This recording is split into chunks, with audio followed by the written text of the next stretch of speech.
आज एनडीए का पेपर हम लोग देखेंगे और इसमें पिछले साल का पेपर आज हम लेके आए हैं।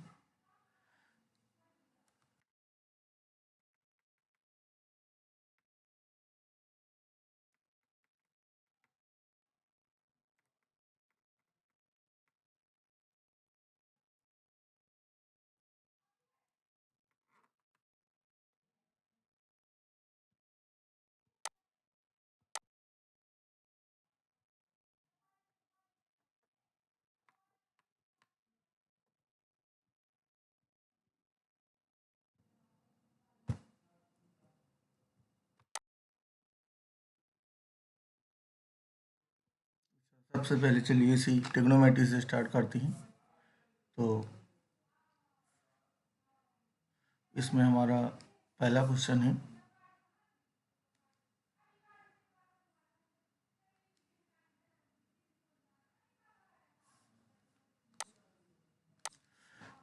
आपको वैल्यू दी है cos 48 अंश माइनस cos 12 अंश। इसकी वैल्यू हमें निकालनी है, तो हम cos c minus cos d यहाँ इजीली अप्लाई कर सकते हैं। तो ये होता है 2 sine c plus D by 2 यानी 48 प्लस 12 अंश बटे 2 into sine d minus C होता है। तो ये माइनस लगा दें तो सी माइनस डी हो जाएगा, तो ये माइनस लगा देते हैं इधर। तो 48 माइनस 12/2। तो अब ये आपका बनेगा 60, तो ये 30 हो जाएगा, माइनस 2 साइन 30 और ये होगा आपका 36/2, तो ये 18 हो जाएगा, साइन 18 अंश। और इसकी वैल्यू हाफ होती है तो ये कैंसिल हो जाएगा और माइनस साइन 18। अब साइन 18 की वैल्यू निकाल के इसमें माइनस ऑपरेट होगा, तो साइन 18 होता है √5 माइनस 1/4 ये, लेकिन इधर माइनस है तो ये इसका मतलब ये बी ऑप्शन सही होगा। और साइन 18 की वैल्यू आप याद रखें तो बेटर है, और वो होती है आपकी √5 माइनस 1/4, क्योंकि साइन 18 ऑब्वियस सी बात है पॉजिटिव होगा, और ये माइनस बाहर लगेगा तो ये नेगेटिव वैल्यू हो जाएगी। वैल्यू नेगेटिव ही होगी, ये वैल्यू पॉजिटिव है तो ये तो वैसे भी नहीं होगा, ओवरऑल वैल्यू नेगेटिव होगी। ये हो सकता था लेकिन ये आपका 4 नहीं, यहाँ 8 है। तो चलिए नेक्स्ट देखते हैं।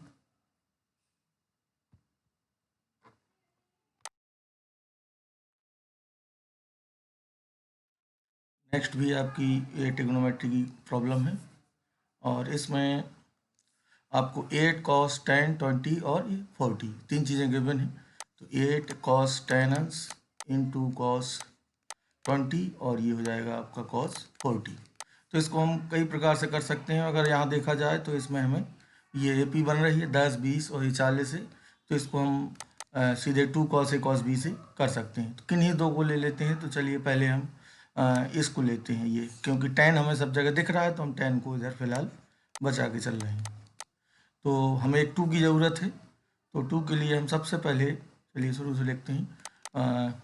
cos 10 हमें एज इट इज रखना है, 4 cos 10 को यही एक 2 यहाँ से ले लेंगे इधर, और इसको हम लिख लेंगे इस तरह 40। बड़े एंगल को पहले लिख लीजिए, इन 2 में है, तो 2 cos A cos B लगा देंगे इधर, और ये 4 cos 10 एज इट इज रहेगा। 2 cos A cos B होता है cos A प्लस B और plus cos A minus B, sorry cos, तो cos 60 हाफ होता है 4 cos 10 अंश, और ये आपका हाफ हो गया, और ये बचा है इधर आपका cos 20। अब हम इसका फिर से अंदर मल्टीप्लाई करते हैं। अंदर इसका मल्टीप्लाई करेंगे तो ये आपको मिलेगा 4, और ये इसको अंदर भेज देते हैं, तो 2 cos 10 अंश प्लस 4 है तो 2 इंटू 2 cos 20 और cos 10, तो 2 cos 10 अंश और फिर यहाँ 2 cos A cos B लग जाएगा इधर, तो ये होगा cos A प्लस B और plus cos A minus B, तो ये आपका बचेगा 10। A माइनस B से कितना बचेगा, 10 बचेगा। तो 2 cos 10 और ये 2 cos 10 और cos 30, तो 2 cos 10 अंश और प्लस 2 cos 30 की वैल्यू हो जाएगी √3/2 और cos 10 अंश। इसको अंदर भेज के 2 cos 10 तो 4 cos 10 होगा, अभी फिर से इसको सॉल्व करना होगा। तो चलिए आगे।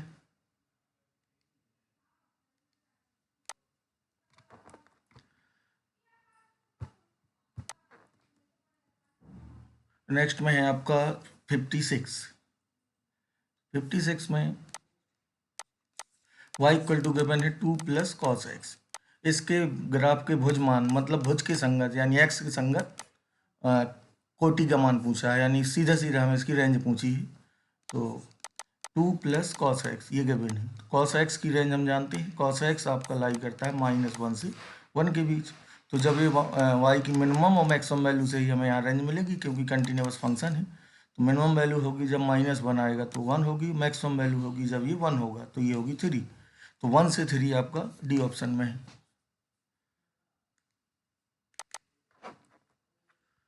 नेक्स्ट क्वेश्चन देखते हैं। इसमें आपको पूछा गया है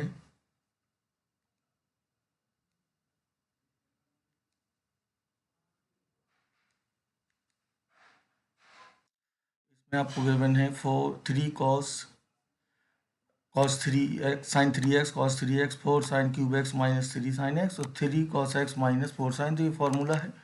पहले sin 3x और plus cos 3x as it is, ये आपका फॉर्मूला है। sin 3x का होता है 3 sin x minus 4 sin cube x। तो ये माइनस का sin 3x होगा, ये तो माइनस sin 3x लिख दिया। और cos का होता है, ये हो जाएगा आपका माइनस cos 3x। ये माइनस cos 3x का गिवन है, तो ये सब कैंसिल आउट हो जाएंगे, 0 आ जाएगा।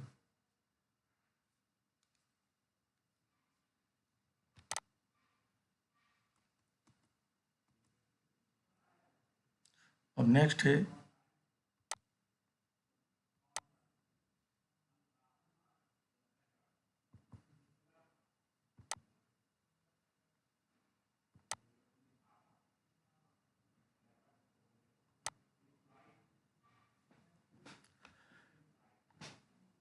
नेक्स्ट प्रॉब्लम में आपको ए और बी दो धनात्मक न्यूनकोण हैं और एक रिलेशन ये दिया है और a प्लस 2b की वैल्यू पूछी गई है। तो इसके लिए हम इनको सॉल्व कर लेते हैं। ये दोनों एक्यूट एंगल लेना है। एक रिलेशन है आपको cos 2b बराबर 3 sine square a, cos 2b equal to 3 sine square a और 2 साइन 2b इक्वल टू है 3 साइन 2a। दोनों से हमें सॉल्व करना है। ये है आपका 3 sign 2a equal to 2 sign 2b।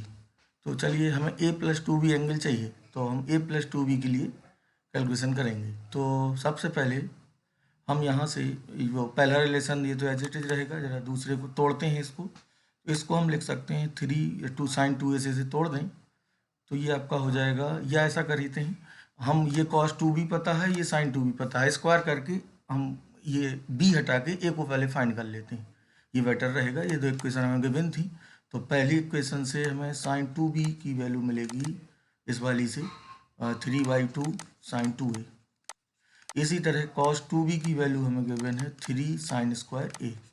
अब मैं स्क्वायर करके ऐड कर रहा हूँ, इनको वर्क करके ऐड करेंगे तो ये 1 हो जाएगा और ये आएगा 9/4 और ये sin 2a का स्क्वायर होगा 9/4, इसका स्क्वायर आएगा 4 sin square a into cos square a और प्लस 9 sin की पावर 4a।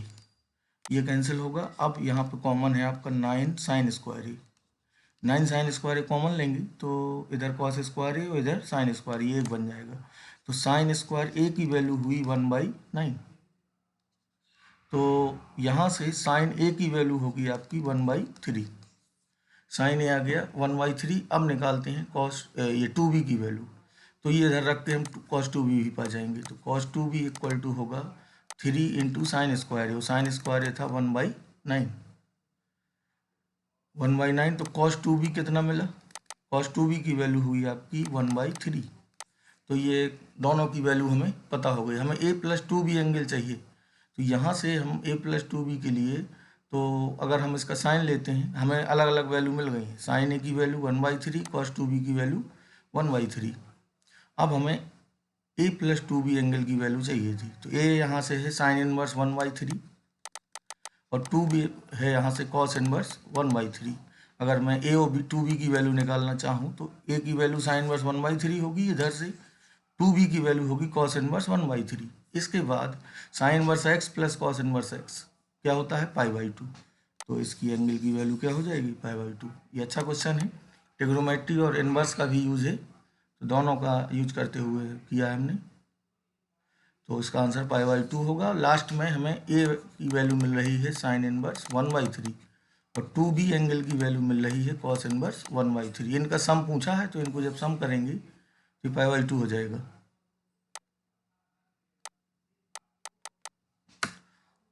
और नेक्स्ट है 10 वाली प्रॉब्लम है। ये ट्रिग्नोमेट्री के ही क्वेश्चन चल रहे हैं अभी। तो इसमें आपको tan थीटा गिवन है ये, तो इसको हम क्या कर सकते हैं, cos 17 से हम भाग दे रहे हैं तो tan में फॉर्मूला बनेगा 1 - tan 17 अपॉन 1 + tan 17। अब हम यहाँ पे tan का फॉर्मूला बनाना चाहेंगे, हमें थीटा फाइंड करना है, तो इस 1 को और एक इंटू में 1 हम यहाँ भी कर सकते हैं। इस 1 को हम tan 45 लिखेंगे, tan 45 - tan 17 बटे 1 + tan 17 अंश इंटू tan 45 अंश। अब हम ये tan a - b का फॉर्मूला है, तो ये हो जाएगा tan 45 - 17 अंश। तो थीटा आ जाएगा आपका 45 - 17, तो ये 8 बचेगा और ये 2, तो ये आपका हो जाएगा 28 अंश, ये वाली वैल्यू हो जाएगी।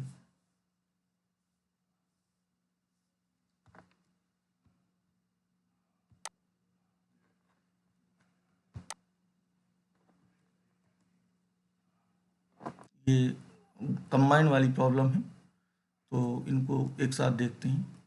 अभी हम सिंगल सिंगल वाली प्रॉब्लम ही ढूंढ रहे हैं। चलिए कोऑर्डिनेट पे आते हैं।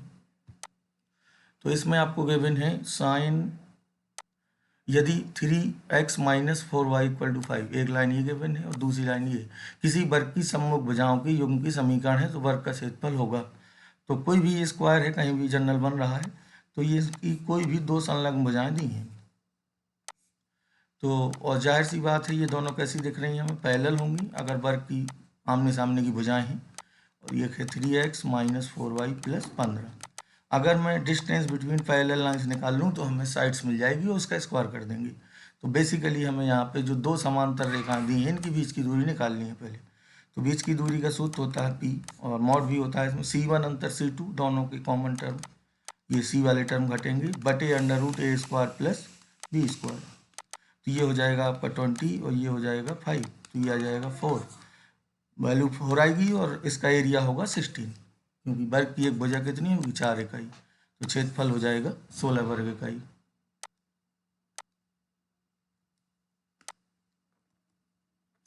नेक्स्ट क्वेश्चन है, ये भी इजी ही क्वेश्चन था और इसमें आपको दो रेखाओं के बीच का अधिक कोण पूछा है, इनकी प्रवणताएं दी हैं।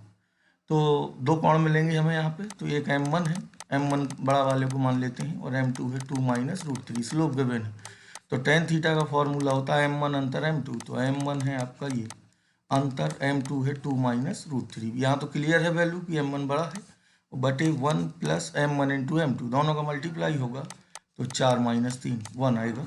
और इधर ये आपको मिलेगा 2√3 और अपॉन में मिलेगा 2, तो ये कैंसिल होगा, ये आएगा √3। तो इसमें हमें एक वैल्यू मिल रही कितनी, ये 60 आएगी। तो जब ये 60 है तो अधिक कोण कितना होगा, 120। तो अधिक कोण वाला पूछा है तो अधिक कोण की वैल्यू हो जाएगी 120 अंश।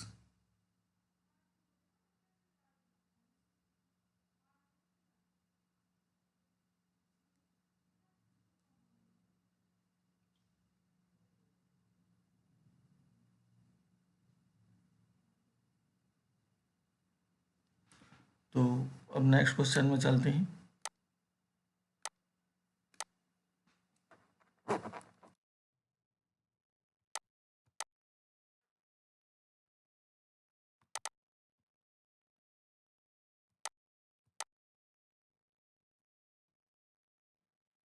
ये स्ट्रेट लाइन की है प्रॉब्लम। तो इसमें एक बिंदु है 0, से इस रेखा पर परपेंडिकुलर ड्रॉप किया जा रहा है। 0, से इस पर परपेंडिकुलर डाला है और खींचे गए लंब का पाद यानी फुट ऑफ परपेंडिकुलर के कोऑर्डिनेट दिए। तो तेजी से इसका फिगर बनाएंगे, 3x - 4y - 5, ये स्ट्रेट लाइन है और 0, के एक पॉइंट है, इससे परपेंडिकुलर ड्रॉप किया है और इसके कोऑर्डिनेट दिए हैं 3 1। तो यहाँ हम सबसे ईजी ये रहेगा कि इसकी स्लोप निकाल लें हम। इसकी स्लोप होगी 3 1 और 0, से आएगी k - 1 अपॉन 0 - 3 और इस लाइन की स्लोप क्या होगी m, जो गिवन लाइन है ये होगी आपकी 3/4। तो अगर ये परपेंडिकुलर ड्रॉप किया है तो दोनों का जो मल्टीप्लिकेशन होगा वो -1 होगा। k-1 upon -3 into 3/4 equal to होगा -1। ये माइनस माइनस प्लस कर देंगे, इसको काट देंगे तो k 5 आ जाएगा आपका। k-1 बराबर 4, तो k की वैल्यू 5 हो जाएगी।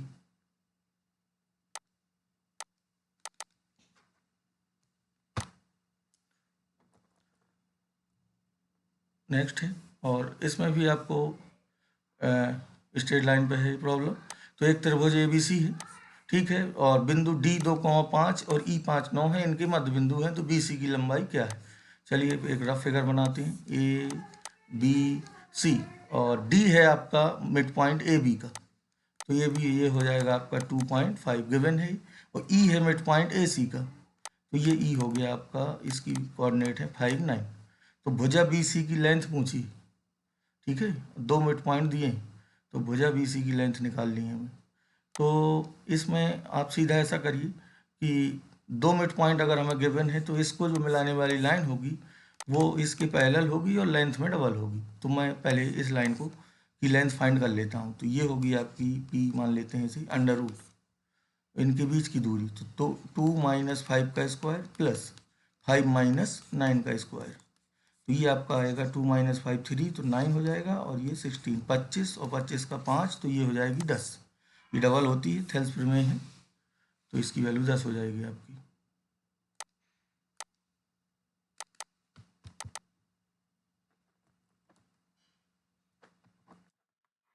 नेक्स्ट प्रॉब्लम एरिया पे है, एरिया अंडर द कर्व पे। तो वक्र है y² इक्वल टू 2x और y बराबर x के बीच क्षेत्रफल क्या है।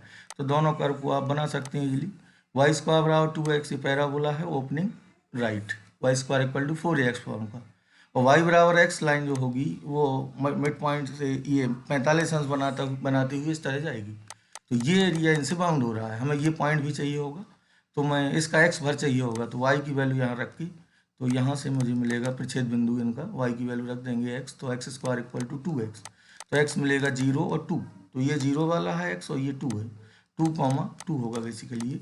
तो रिक्वायर्ड एरिया होगा y1 - y2, y1 लिया जाएगा पैराबोला का 2x, y2 है x, और लिमिट होगी 0 से 2 dx। इसको सॉल्व करना होगा, तो √2 √x का होता है x घात 3/2/2/3, तो ये ऊपर जाएगा, और x का होगा x²/2, और पूरे का लिमिट हम लगाएंगे 0 से 2, तो 0 पे तो 0 हो जाएगा, 2 पे जो वैल्यू मिलेगी उसको लिखते हैं 2√2/3, और जब 2 रखेंगे तो ये भी आएगा 2√2, और ये आएगा 4/2, तो ये 4 हुआ, और 8/3 - 2, तो ये हो जाएगा 2/3, 2/3 आपका ऑप्शन सी।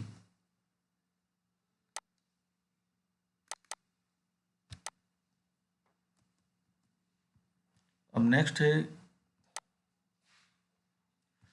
इसमें फंक्शन f(x) है आपका 2x - x², और तो f(x+2) f(x-2) का मान उस स्थिति में जब x 0 हो, तो दोनों को निकाल के वैल्यू हम निकाल लेंगे। तो f(x+2) की वैल्यू और इनकी f(x-2) की वैल्यू पूछी, तो f(x+2) यहीं से मिलेगा, और वो होगा 2 × x+2 - x+2 का होल स्क्वायर, और प्लस f(x-2) होगा आपका 2 × x-2 -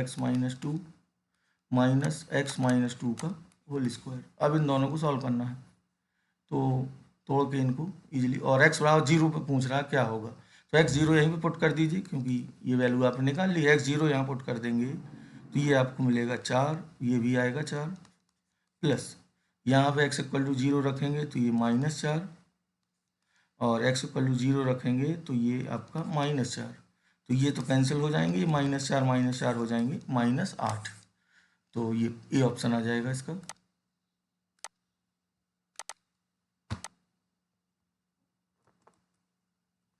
ये डिफ्रेंसिएशन की है नेक्स्ट प्रॉब्लम, तो इसमें इजीली आपको ये तो पूरा कांस्टेंट कहलाएगा, और सीधे फर्स्ट सेकंड से हम इसको कर सकते हैं, और ये होगा a⁴m + n, तो इसी का फर्स्ट सेकंड से कर देंगे, ये कांस्टेंट है ध्यान रखेंगे, क्योंकि x y यहाँ कुछ नहीं है, तो 0 होगा, तो दो फलन से होगा m x घात m - 1, और इसका हुआ, और ये एज इट इज रहेगा, प्लस अब y की पावर n का होगा, और x की power m as it is रहेगा, तो n y की पावर n - 1, फिर y का होगा तो dy/dx, और ये हो जाएगा 0।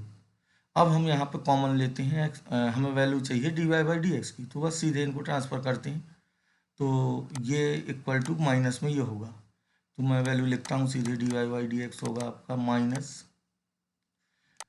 एन एक्स की पावर m और y की power n upon y, minus को मैं नीचे ले आया हूँ और अपॉन में ये रहेगा, सॉरी ये अपॉन में आएगा, तो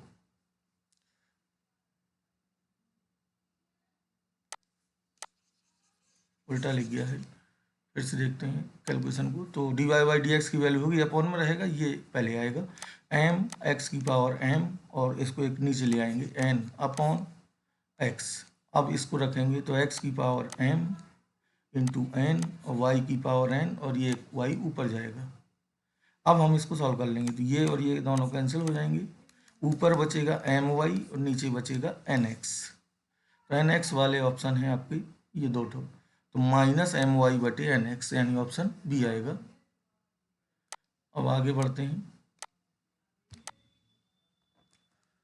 नेक्स्ट है आपका k का वह मान जिसके लिए इतने का x के सापेक्ष समाकलन एक परमेय फलन हो सकता है, यानी k की हमें ऐसी वैल्यू चाहिए जिसके लिए इसका जो इंटीग्रेशन है वो क्या हो, एक रैशनल पॉलिनोमियल हो। चलिए हम पहले इसको इंटीग्रेट करते हैं, तो हमें गिवन है, इसमें हम पहले डिवाइड ही कर देते हैं एक्स से, तो जो फंक्शन गिवन है जिसको हमें इंटीग्रेट करना है उसको लिखते हैं यहाँ, एक्स से अलग अलग डिवाइड करते चलते हैं, तो 3x² अभी बाद में डिवाइड कर देंगे 8 माइनस 4k बाई एक्स, इसको हम कह रहा है कि अगर इंटीग्रेशन करें तो क्या है, एक परमेय फलन हो, ठीक है ना। परमेय फलन का मतलब है जो आपके बहुपद होते हैं, बहुपद होता है और एक होता है परमेय बहुपद, परमेय बहुपद में दो फंक्शन होते हैं ऊपर नीचे, तो हम इसको अलग अलग अगर डिवाइड करते हैं तो ये आपको मिलेगा 3x plus 8 upon x minus 4k upon x.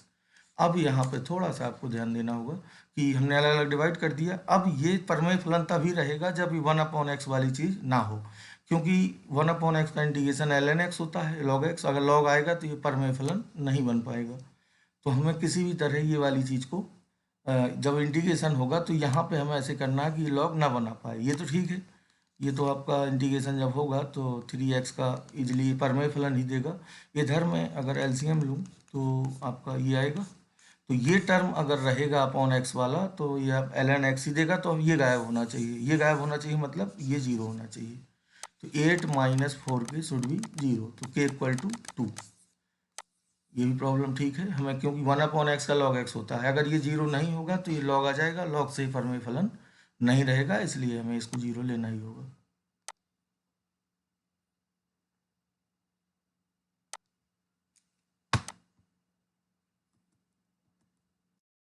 और ये तो इजी प्रॉब्लम थी, ग्राफ से भी आप कर सकते थे इसे, इसमें हमें इसकी न्यूनतम वैल्यू पूछी है, एक्स रियल है तो इसका ग्राफ भी आप जानते होंगे, x माइनस 1 का मॉड इस तरह होता है, ये पॉइंट होता है 1 0 और x इक्वल टू 1 पर इसकी मिनिमम वैल्यू होती है 0, तो मिनिमम वैल्यू पूछी है तो मिनिमम वैल्यू 0 हो जाएगी।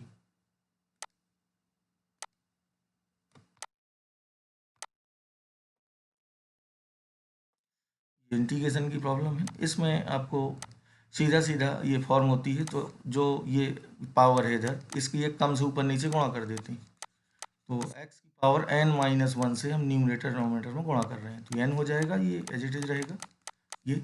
अब हमें इसको चाहिए तो किसको t मानेंगे, यहाँ x की पावर n को t पुट कर दिया तो n x की power n minus 1 D X upon D T equal to 1। अब हम यहाँ इसको चेंज करके रखेंगे तो ये होगा डी टी बाई एन, और यहाँ भी t में कन्वर्ट करेंगे तो t प्लस 1। अब हम इसका आंशिक भिन्न बनाएंगे, तो आंशिक भिन्न आप डायरेक्ट बना सकते हैं, लीनियर है, तो 1/t minus 1/t plus 1 D T, तो इसको हम सॉल्व भी करेंगे तो यही मिलेगा, डायरेक्ट हमने बना लिया है। अब इनका इंटीग्रेशन करेंगे तो log t minus log t plus 1, तो बाद में मैं इसे लिख सकता हूँ t/t प्लस 1। अब हम t की वैल्यू रख देंगे, तो 1/n और log t की वैल्यू थी x की पावर n, x की पावर n प्लस 1, तो 1/n रहेगा बाहर और x की पावर n प्लस 1/x ये मिलेगा, तो ऑप्शन आपका हो जाएगा ये वाला पहला, ठीक है, इसमें उल्टा लिखा है।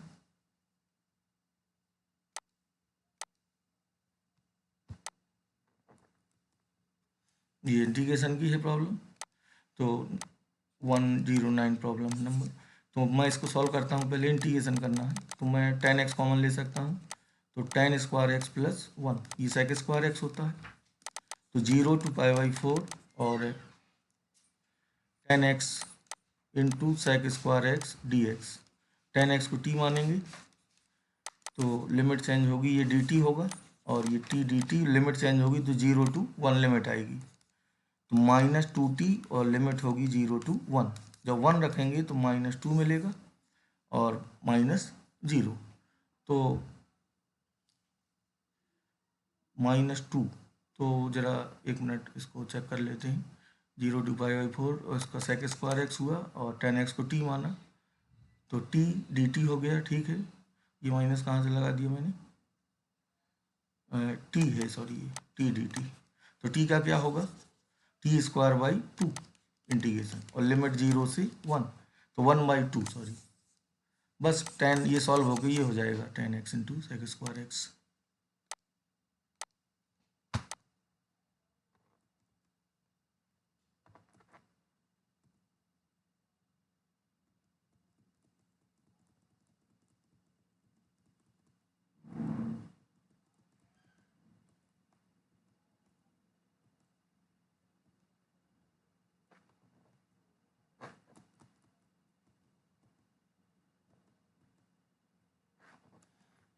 और कैलकुलस की देखते हैं प्रॉब्लम कुछ। तो इसमें हमें लिखा है एक आयत की लंबाई l है, एक आयत दिया है और चौड़ाई है इसकी b, और l प्लस बी कॉन्स्टेंट दिया है, इनका सम कॉन्स्टेंट है। तो अधिकतम आप इसमें चाहें अगर, तो जब दो चीज़ों का पॉजिटिव चीज़ का सम दिया हो और उनके इनटू की यानी गुणनफल की मैक्सिमम वैल्यू पूछी हो, तो ये कब मिलती है मैक्सिमम, जब दोनों बराबर बराबर हो। AMGM से भी कर सकते हैं। बेसिकली आप इसको ऑब्जेक्टिव के हिसाब से अगर डील करेंगे तो हमें पूछा है, मैक्सिमम वैल्यू पूछी है L इंटू बी की, क्योंकि लेंथ L है और ब्रेड्थ B है। तो A मैक्स की वैल्यू पूछी गई है, तो L और B की हमें मैक्सिमम वैल्यू रखना है। तो इनका समझौता आधा आधा होगा, यानी L और B इक्वल होंगे और दोनों की वैल्यू क्या होगी, k/2। तो एरिया आपको मिलेगा k/2 इंटू k/2, एरिया की वैल्यू पूछी है, तो k²/4 ये वाला हो जाएगा। अब नेक्स्ट है आपका डिफरेंशियल इक्वेशन का है। ln मतलब log x बेस e होता है, ln x का मतलब है log x और या log x बेस e। आपके में ये वाला लिया जाता है बुक्स में जनरली, लेकिन ln x एक्चुअल नोटेशन है। तो सबसे पहले हम एंटी लॉग ले लेंगे, तो dy/dx होगा e की पावर x, e की पावर में जाएगा ये पूरा। अब हम इसको इंटीग्रेट करेंगे वेरिएबल से वेरिएबल से। dy का होगा y e की पावर x का e की पावर x प्लस c, तो y इक्वल टू e की पावर x प्लस c, ये a हो जाएगा।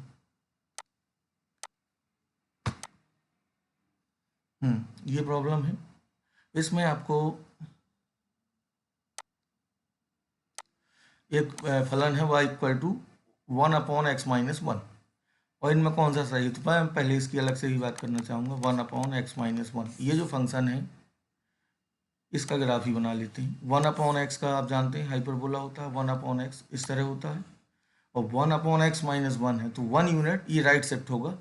जब 1 यूनिट राइट शिफ्ट होगा तो असमटोट इसकी होगी x इक्वल टू 1, तो ये समथिंग लाइक दिस, और 0 पर ये जाएगा -1 से, तो ओरिजिन पे इस तरह ही। तो ये जो ग्राफ रहा ये आपका ओवरऑल हो गया 1/x-1 का। तो इसको मैं यहाँ बना देता हूँ, ये x इक्वल टू 1 लाइन इसकी अनंत स्पर्शी असमटोट होगी, ये ऐसे जाएगा और इधर से -1 से ऐसे टच करता हुआ, और ये पॉइंट होगा x इक्वल टू 1 ये।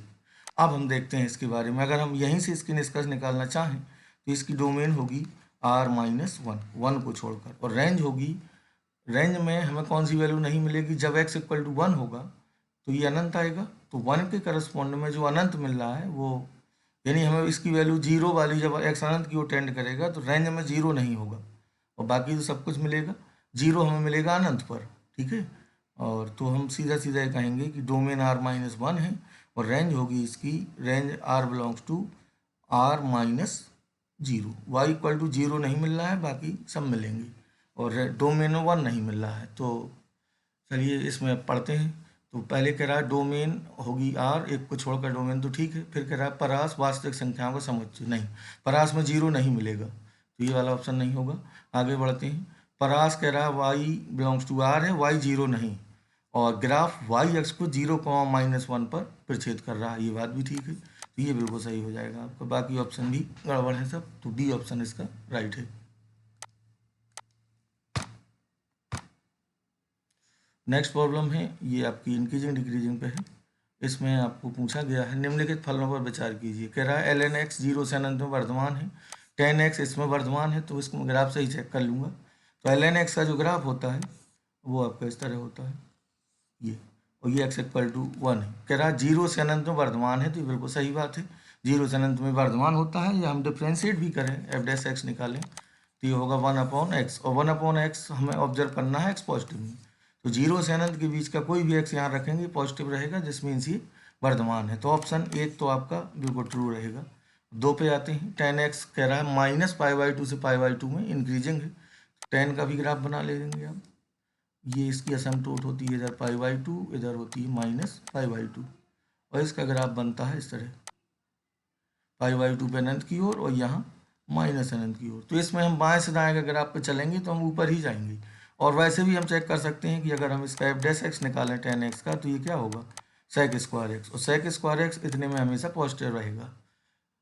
इन जनरल जो भी डोमेन होगा उसमें भी पॉजिटिव रहेगा ये, क्योंकि होल स्क्वायर है, तो ये बात भी सही है। तो दोनों सही हैं आपके, दोनों सही में ये आपका सी वाला हो जाएगा।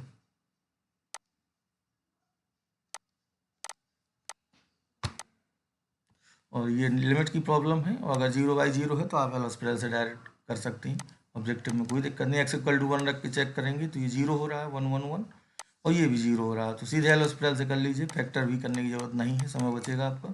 तो x का डिफ्रेंसिएशन क्या होगा 1, इसका 2x, इसका 3x², सबका उपकरण अलग अलग होता है, 3 का 0, और x - 1 का होगा 1 - 0। अब मैं x = 1 पुट कर दूंगा, तो 1 + 2 + 3 अपॉन 1 ही रहेगा, तो ये 6 आ जाएगा आपका।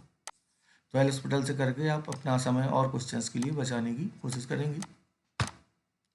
ये वेक्टर की प्रॉब्लम है। अगर 3 वेक्टर कोप्लेनर हैं, समतली हैं, तो उनका जो बॉक्स प्रोडक्ट होता है अदिश त्रिकोणन वो 0 होता है, यानी A.B×C की वैल्यू, या हम कहें B.C×A या C.A×B, इन सब की वैल्यू 0 होगी अगर ये कोप्लेनर हैं। अगर एक ही तल में है ABC, जैसे मैं इसके प्लान में मान लूँ स्क्रीन में, तो ABC, तो जब हम किन्हीं दो का क्रॉस लेंगे तो वो तीसरे के परपेंडिकुलर होगा हमेशा, और 2 परपेंडिकुलर का डॉट प्रोडक्ट क्या होता है 0। तो आपको सीधे बस ये याद रखना है कि जब भी 3 वेक्टर दिए हों और वो कोप्लेनर हों, समतली हों, तो उनका डिटर्मिनेंट क्रम से 0 कराना है आपको, ठीक है। 0 करा के पी की वैल्यू निकलेगी। अगर ये कहेगा प्रूव करो प्लेनर है, तो सारणिक 0 होगा, दिखाएंगे। यहाँ 0 करके पी फाइंड करना है, तो कोफिशिएंट इसमें आएंगे 2 -3 1, और बी के होंगे 1 2 -3, और तीसरे वाले के होंगे 0 1 p। अब मैं इसको एक्सपांड कर दूंगा, तो 2, ये आएगा 2p + 3, और माइनस होता है तो ये प्लस हो जाएगा, और इधर आएगा आपका p - 0, और लास्ट वन है आपका 1 × 1 - 0 = 0, तो ये होगा आपका 4p + 6 + 3p और +1 = 0, तो 7p + 7 = 0, तो p = -1 आ जाएगा। -1 आपका ऑप्शन बी हो जाएगा। ये वेक्टर की प्रॉब्लम है, तो इसमें आपका देखते हैं क्या पूछा गया है, और आपको गिवन है A×B कि मॉड का स्क्वायर A.B के मॉड का स्क्वायर 144 गिवन है। वेक्टर A का मॉड भी दिया है 4, वेक्टर B की वैल्यू पूछी, तो मैं इसको सॉल्व करके भी कर सकता हूँ, क्योंकि हमें एक वैल्यू गिवन है, और वैसे भी तो चलिए मैं इसको तोड़ ही देता हूँ। A×B की मॉड की वैल्यू होगी AB sin θ, n कैप 1 हो जाएगा, तो A² B² sin² θ, और ये होगा A² B² cos² θ = 144।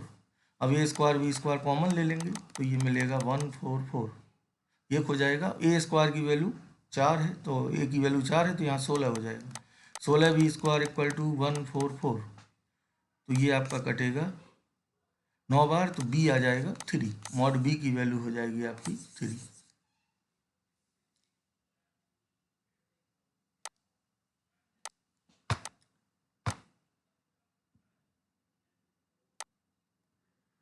तो इसमें है आपका एक समांतर चतुर्भुज की दो आसन्न भुजाएं इतनी इतनी ही, इनके विकर्णों को निरूपित करने वाले सदस्यों के अदिश गुणनफल का परिमाण क्या है।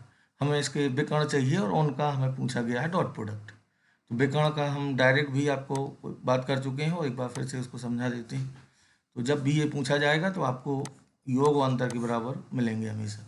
मैं आपको यहाँ पहले बताना चाहूँगा कि समांतर चतुर्भुज के विकर्ण और इनमें साइड्स में क्या संबंध होता है। अगर ये एक विकर्ण, एक साइड्स ए है एक बी है, इन जनरल हम बात कर रहे हैं, तो एक विकर्ण ये होगा और ये आपका ये भी बी होगा, तो एक विकर्ण आता है ए प्लस बी और एक आता है ए माइनस बी। तो विकर्ण की जो मैं इनको P1 P2 मान लेता हूँ, तो P1 विकर्ण है आपका vector A plus vector B और P2 है आपका वेक्टर ए अंतर वेक्टर बी। तो दोनों का सम करते हैं, दोनों का सम करेंगे ए प्लस बी तो कितना आएगा, तो इनका सम करेंगे तो दोनों का सम करेंगे तो ये हो जाएगा आपका 3i minus 6j plus 2k। और दूसरे वाले का सम डिफरेंस निकालेंगे तो i 2i और इसमें से ये सब्ट्रैक्ट होगा और ये हो जाएगा आपका -2j और ये हो जाएगा आपका 8k, k माइनस बी की वैल्यू। अब इनका हमें डॉट प्रोडक्ट पूछा है P1 डॉट P2, तो डॉट प्रोडक्ट लेंगे तो आई के गुणांक कौन गुणा प्लस जे का प्लस के का, 15 और 16 31, ठीक है। तो ये आपका हो जाएगा सी। तो आप ये याद रखेंगे अगर कि अगर हमें दो साइड्स दी हों समांतर चतुर्भुज की, आसन्न भुजाएं दो, तो एक विकर्ण आता है उन दोनों के योग के बराबर और एक आता है अंतर के बराबर।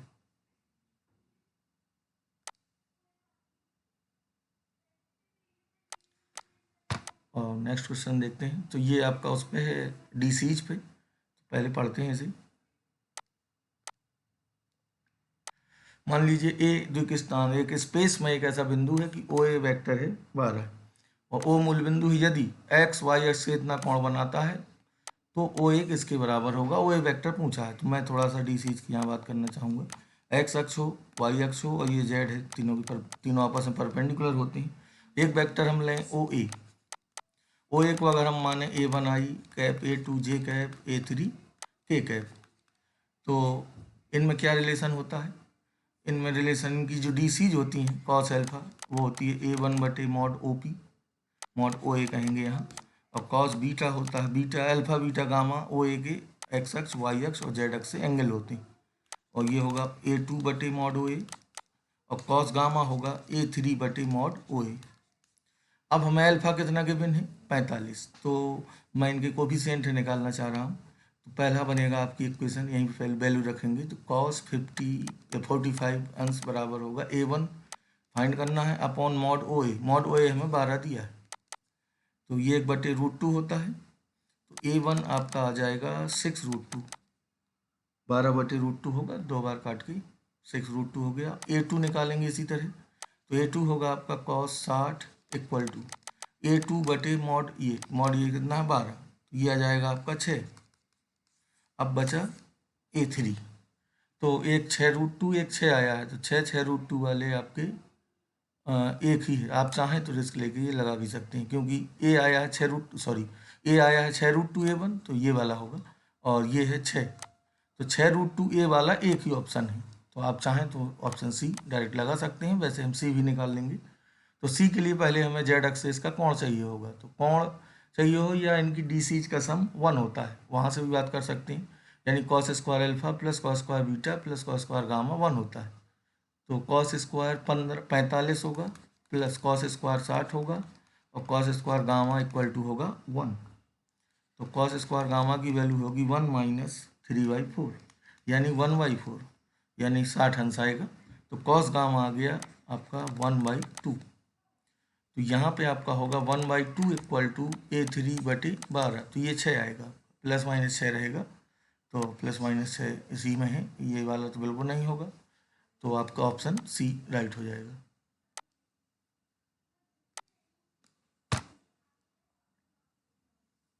नेक्स्ट है,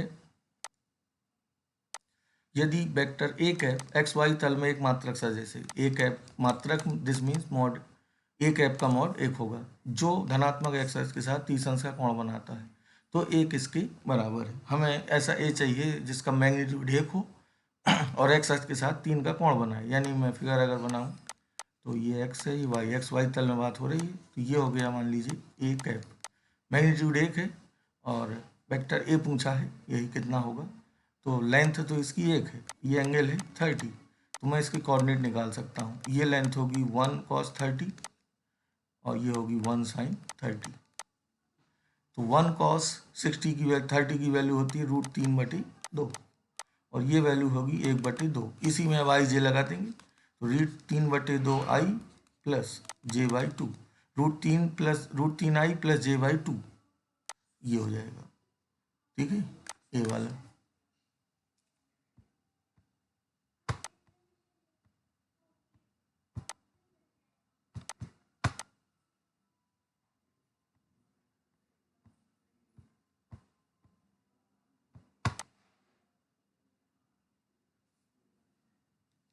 किसी रेखा की द्विक अनुपात हमें दिए हैं। द्विक अनुपात मतलब डायरेक्शन रेशियो और डायरेक्शन कोसाइन, दो चीज़ें होती हैं। डायरेक्शन रेशियो आपको दिए हैं a+b, b+c, c+a, तो इनकी द्विभुजाओं के वर्गों का योग क्या है। तो द्विभुजाओं के वर्गों का योग पूछा है, तो कभी भी अगर द्विभुजाओं के वर्गों का योग पूछा है तो उसकी वैल्यू एक होती है, dr कुछ भी दिए हो। ठीक है, तो ये ध्यान रखेंगे आप, और आपको कुछ भी करने की जरूरत नहीं, डायरेक्ट आप बिना सॉल्व करे इसको एक लिख सकते हैं। इन जनरल ऑलवेज अगर डीसी हैं तो cos square alpha, cos square beta, cos square gamma ये सदैव एक होता है।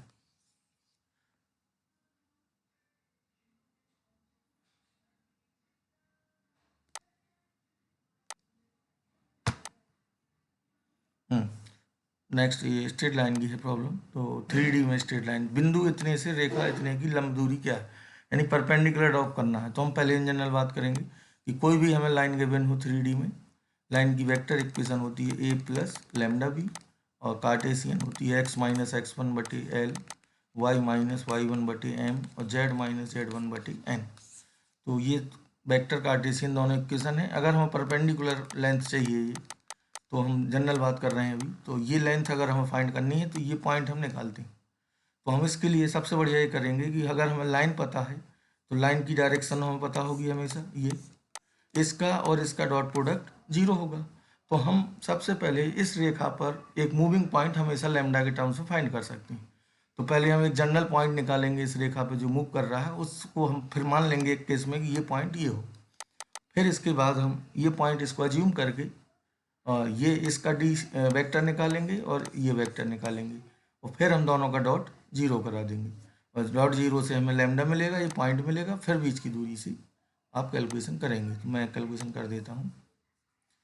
तो ये लाइन हो गई, इस लाइन की डायरेक्शन होगी आपकी, ये डायरेक्शन वेक्टर है, तो डायरेक्शन वेक्टर को मैं इस तरह लिख देता हूँ 1 0 0।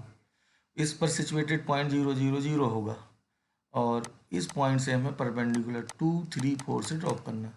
तो मैं सबसे पहले लैम्डा के पदों में वो पॉइंट निकाल लूँ जो मूविंग पॉइंट होता है। तो मान लिया ये लैम्डा है, तो एक्स की वैल्यू मिलेगी लैम्डा, वाई मिलेगा 0 इंटू लैम्डा यानी 0 और ये भी 0। तो ये मूविंग पॉइंट हो गया लैम्डा 0 0। तो ये वेक्टर की हमें डायरेक्शन अब आ जाएगी ये, और ये डायरेक्शन वेक्टर होगा, इससे इसको सब्ट्रैक्ट कर दीजिए, लैम्डा -2 -3 -4। अब इसका और इसकी डायरेक्शन का डॉट 0 होगा, तो डायरेक्शन का डॉट कराते हैं इनका। तो 1 का होगा लैम्डा -2 में, यही रहेगा, तो ये 0 0 हो जाएंगे और इक्वल टू क्या होगा 0। तो लैम्डा यहाँ से मिला 2, तो जो मूविंग पॉइंट हो जाएगा वो हो जाएगा 2 0 0। अब हम ये बीच की डिस्टेंस निकाल लेंगे, यानी 2 3 4 और 2 0 0 की बीच की डिस्टेंस। तो ये होगी आपकी √2 - 2 का स्क्वायर प्लस 3 - 0 का स्क्वायर प्लस 4 - 0 का स्क्वायर। ये 0, ये आएगा आपका 9 और ये आएगा 16 25, तो इसका हो जाएगा आपका 5। तो बस मुख्य रूप से आपको ये पॉइंट निकालना है और कोई भी सूत्र आपको अलग से याद करने की ज़रूरत नहीं। इसमें आपको सीधा सीधा ये है कि ये 3D का गोला है, 3D में स्पीयर गिवन है ये, और स्पीयर को कोई प्लेन टच कर रहा है इस तरह।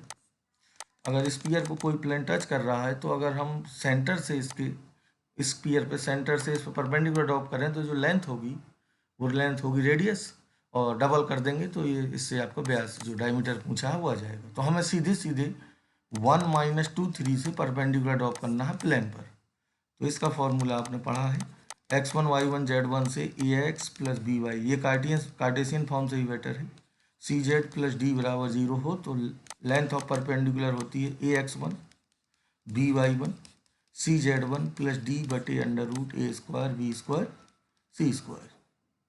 तो अब हम 1 - 2 3 से परपेंडिकुलर ड्रॉप करेंगे इसमें, तो p आएगा आपका 1 से इसमें रखेंगे तो अब आपका ये प्लेन है और ये पॉइंट है, तो ये आएगा 6 × 1 -3 × -2 2 × z है आपका 3 और -4 बटे में आएगा आपका √x के कोफिशिएंट का स्क्वायर 36 और 9 और ये 4, तो ये 7 बचेगा 49 हो जाएगा। तो यहाँ 7 और न्यूमरेटर में आएगा 6 और +6, ये भी +6 हो जाएगा, ये भी 6 तो 12 और 6 18, 18 में से कितनी घटेंगी 4 तो बचेंगे 14, तो 14/2 कितना आएगा 14/7 आएगा 2, ये हो जाएगा।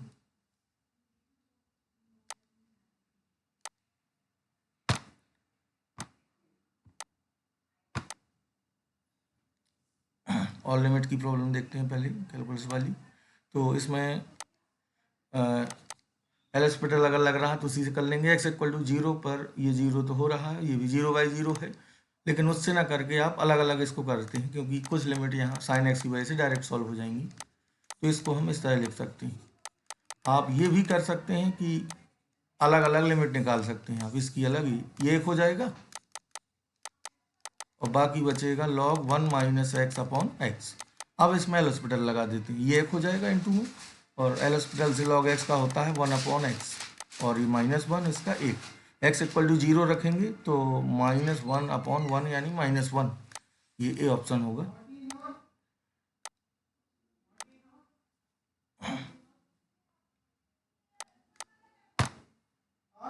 ये भी डिफरेंशियल इक्वेशन की प्रॉब्लम बढ़िया है।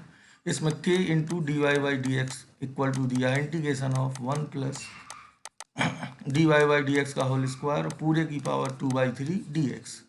ये बढ़िया प्रॉब्लम है, और जब भी आपको घात और कोटि पूछी जाए और इक्वेशन जनरल फॉर्म में ना हो, क्योंकि ये इंटीग्रेशन का साइन रहते हुए आप कुछ नहीं बता पाएंगे, तो सबसे पहले यही हटाना होता है। तो हम इसको सबसे पहले जो गिवन है इसका हम बोथ साइड का हम डिफ्रेंसिएशन करेंगे, तभी ये साइन हट जाएगा आपका। तो differentiation with respect to x both side, ठीक है, विथ रिस्पेक्ट टू x इसको डिफ्रेंशिएट करेंगे तो k कांस्टेंट है और dy/dx का होगा d²y/, और इधर जब डिफ्रेंशिएशन होगा तो dx और साइन ऑफ इंटीग्रेशन हट जाएगा, इसी का अपोजिट होता है, तो सिर्फ बचेगा आपका डिफ्रेंशिएशन में सीधे सीधे जब भी इंटीग्रेशन का डिफ्रेंशिएशन करेंगे तो ये साइन हट जाएगा और dx तो हटेगा ही फिर।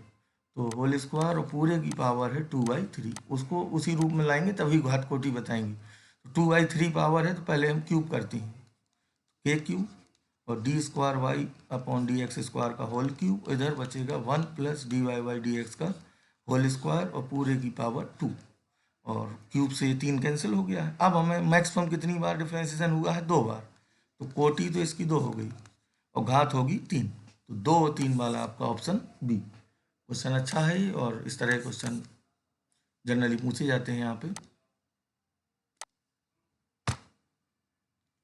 लिमिट की प्रॉब्लम है तो बोथ साइड की लिमिट इक्वेट करा देंगे तो जो पूछा है के वो फाइंड हो जाएगा। तो यदि 1 पर इसकी लिमिट k पर इसकी लिमिट के इक्वल है तो k का मान, तो दोनों को सॉल्व कर लेते हैं, और एल हॉस्पिटल भी कर सकते हैं, फैक्टर से भी हो जाएगा, तो हम सीधे एल हॉस्पिटल से करते हैं। 0/0 फॉर्म है दोनों, तो पहले वाले का डिफ्रेंशिएशन होगा 4x³ 1 का 0 और ये 1 - 0 और x = 1 रख देंगे तो ये 4 रहेगा। अभी लिख देता हूँ x → 1। इस पे आइए, लिमिट x → k, इसको भी डिफ्रेंशिएट करिए x के रिस्पेक्ट में, तो ये आएगा आपका ये, और एक x कैंसिल होगा, यहाँ भी x = k रखेंगे और इधर 1, तो 4 = हो जाएगा 3/2 × k, तो ये 8/3 हो जाएगा आपका k, ये 2 इधर जाएगा तो 8/3 यानी ऑप्शन सी हो जाएगा।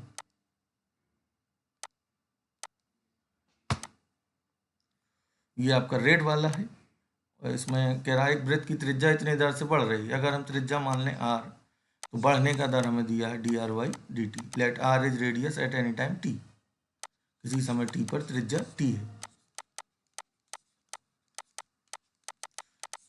है, सॉरी किसी समय t पर त्रिज्या r है, तो dr/dt इसकी बढ़ने की दर होगी और ये है आपका 0.7। तो कह रहे हैं परिधि बढ़ने की दर क्या है। परिधि को मैं p मान लेता हूँ या सरकमफ्रेंस c भी मान सकते हैं। तो परिधि को p माना है मैंने। परिधि की लेंथ क्या होती है 2πr। अब परिधि बढ़ने की दर यानी rate of change of circumference with respect to time पूछा है, यानी dp/dt। तो t के रिस्पेक्ट में इसको मैं डिफ्रेंशिएट कर दूंगा, 2π और r का होगा dr/dt। तो 2π की वैल्यू 3.14 और dr/dt है 0.7। मैं 22/7 लूँगा यहाँ क्योंकि ये 0.7 है। तो ये आपका फाइनल होगा 2 × 22/7 गुणा 0.7। तो ये बटे में 10 आ जाएगा, ये कैंसिल होगा, तो 44/10 यानी 4.4 ये हो जाएगा पहला वाला।